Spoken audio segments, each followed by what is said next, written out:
Սպասելի էր արդյոք զարգացումները տանում էին հենց դրան, թե շարժումը այլ որոշումներ ակնկալում։ Վերջին տարիներին ականատես ենք լինում շատ ապօրինությունների մեր երկրում, ու սա բնավ հուսադրող չէ, ընդհակառակը խոսում է Հայաստանում ժողովրդավարության կտրուկ նվազման եւ առհասարակ դրա բացակայության մասին։ Շատ հաճախ է խոսվում, որ Հայաստանի Հանրապետությունը բռնապետության հաստատման փուլում է գտնվում, ցավոք սրտի դա արդեն իսկ ապացույցն է նրան, որ այսօր այն գործողությունները, որոնք իրականացում են հեծի եւ առհասարակ այն միտումը, որը կա Հայաստանի Հանրապետությունում իրավունքի պաշտպանության եւ իրավունքի կիրառման մասով, տոտալ բացակայում է, այսինքն ըստ էության արձանագրում են, որ այս գործողությունները այո ունեն կանխատեսելիություն եւ ընդհակառակը մեր մոտ կա մեծ պատկերացում հետագա քայլերի մասին։ Նաև այսօրվա դատական նիստին միջնորդում են որպեսզի քննչականի, հայցն է քննարկում, 2 ամսով խաբանման միջոցը փոխելու, փաստաբաններն ասում են, որ նաև միջնորդել են այլընտրանքային խաբանման միջոց կիրառել, ինչ եք կարծում,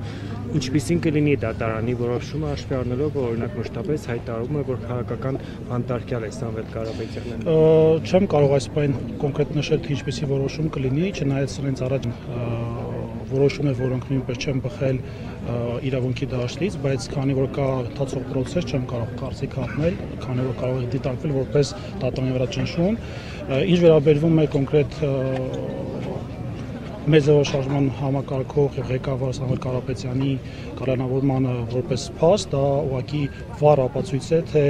այսօրվա իշխանությունները ինչպիսի մոտեցում ունեն ազգային բարերար եւ հայի տեսակը պահպանող մարդու հանդեպ եւ այն բոլոր գործողությունները, որոնք արվում են պարոն Սամվել Կարապետյանի նկատմամբ, ուղիղ ապացույցն են, որ այսօրվա իշխանությունները ավելի շատ են ատում հայ ժողովրդին, քան օրինակ Իլհամ Ալիևը։ Եվ նաև ադրբեջանագետ եք դուք, ինչպես կմեկնաբանեք, արդյոք իսկապես Ադրբեջանը պաշտոնական Բաքուն գնում է խաղաղության, ինչպես հայտարարում են Հայաստանի իշխանությունները, նաև հաշվի առնելով, որ վերջերս հայտնի դարձավ, որ Ադրբեջանի բանտում գտնվող հայ ռազմագերիների վերաբերյալ դատական ակտեր են կայացում ընդհանուր միջև ՑՄ ազատազրկում։ Ես ավելի բաց եմ խաղաղություն անցալումը, եթե մարդկանց մոտ կա պատկերացում պատերազմի բացակայությամբ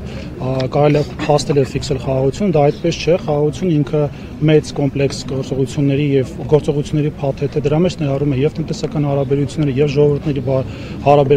հարաբերությունը եւ առհասարակ այն բոլոր ընկալումները, որոնք կան թշնամության ընկալման եւ գործողության մասով, պետքա բացառվեն, բայց այն իրականությունը, որ այսօր մենք տեսնում ենք Ադրբեջանում, ուղիղ հակառակի մասին է խոսում, իրենք պարբերաբար հայ ժողովրդին անպատվում են, բռնուցք են բարձրացնում, սպառնում, որ գլուխները կջարդեն, սա մեջբերում է Իլհամ Ալիևի ոչին, եւ սրա հակադարձումը չստանալով, այսինքն Հայաստանի այսօր իշխանությունների կողմից որևէ հակադարձում չստանալով, փաստացի արձանագրում ենք, որ կա տնային աշխատանքի կատարման լուրջ հանձնարարություն, որը կատարվում է այսօրվա իշխանությունների կողմից, այսինքն խաղաղությունը ինքնին իմ խորին համոզման որպես մասնագետ իրենց ուղեղներում է պատկերված, այլ ոչ թե ռեալ գետնի վրա